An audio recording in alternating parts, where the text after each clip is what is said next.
Assalamualaikum warahmatullahi wabarakatuh. Berjumpa lagi bersama pecinta bola sejati. Apa kabar sahabat pecinta bola sejati?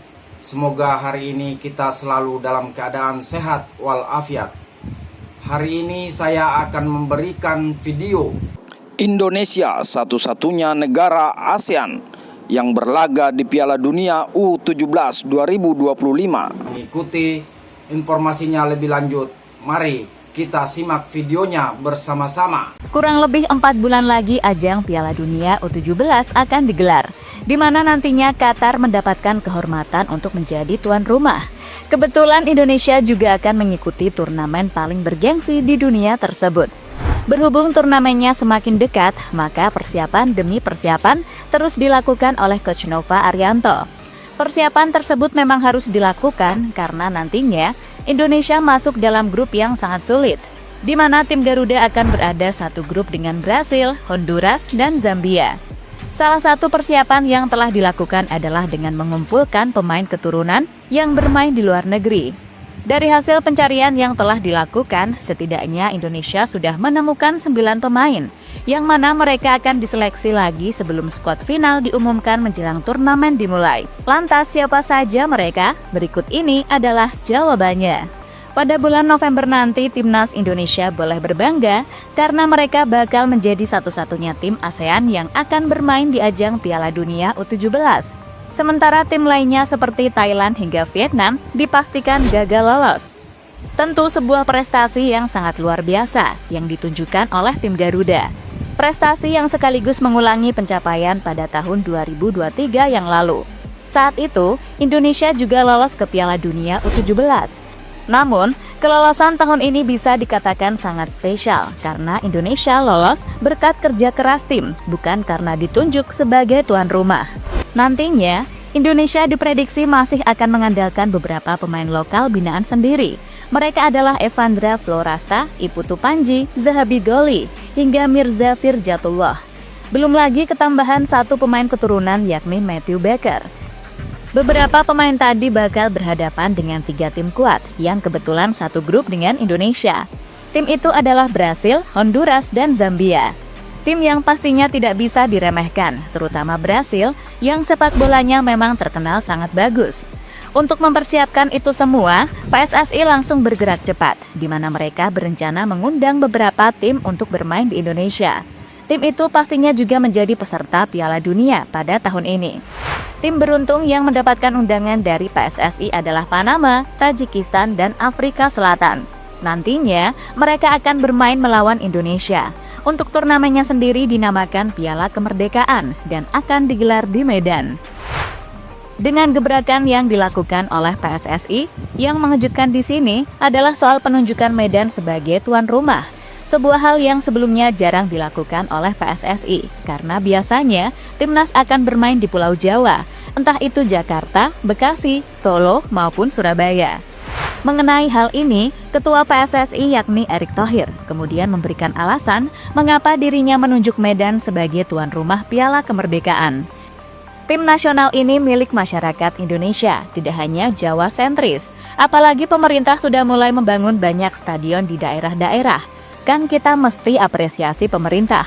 Apalagi pemerintah daerah sekarang sangat progresif, ingin juga membawa tim nasional ke daerah masing-masing, kata Erick Thohir pada media. Dari grup yang dihuni timnas Indonesia, Brasil tentunya menjadi favorit untuk lolos ke babak selanjutnya.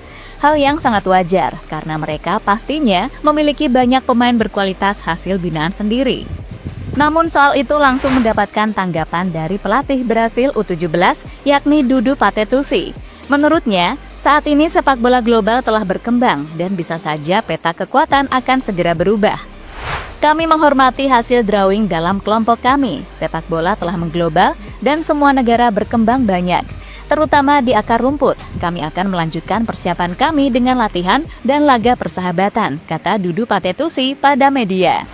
Sementara itu, berbicara soal pertemuan melawan Brasil, hal ini juga mendapatkan tanggapan dari Erick Thohir. Menurutnya, Brasil adalah lawan yang sangat berat dan rintangan yang harus dihadapi oleh tim Garuda. Maka dari itu, Erick Thohir memberikan tantangan untuk membuat kejutan dengan lolos dari babak penyisihan grup Piala Dunia.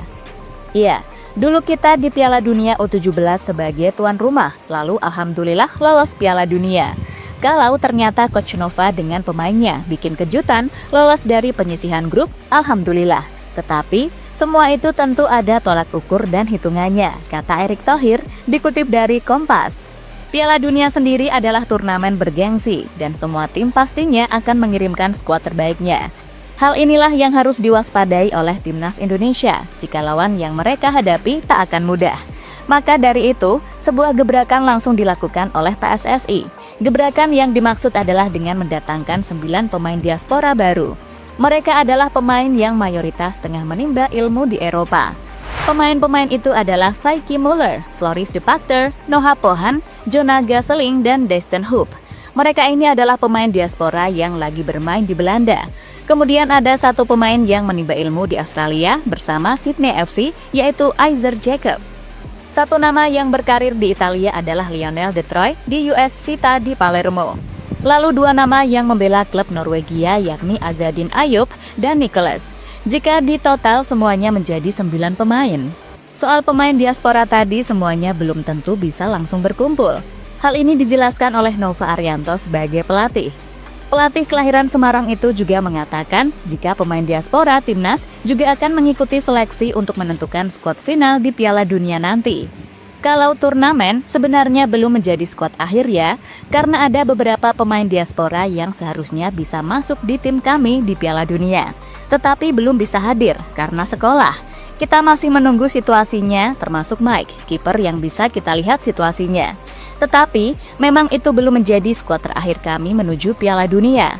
Karena setelah ini kita ada TC lagi, mungkin di Spanyol, ada di Jogja, dan ada di Dubai, kata Nova Arianto, dikutip dari Bola Sports.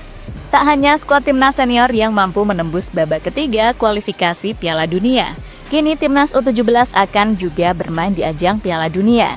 Suatu prestasi yang pastinya sangat sulit dilakukan oleh tim ASEAN yang lain.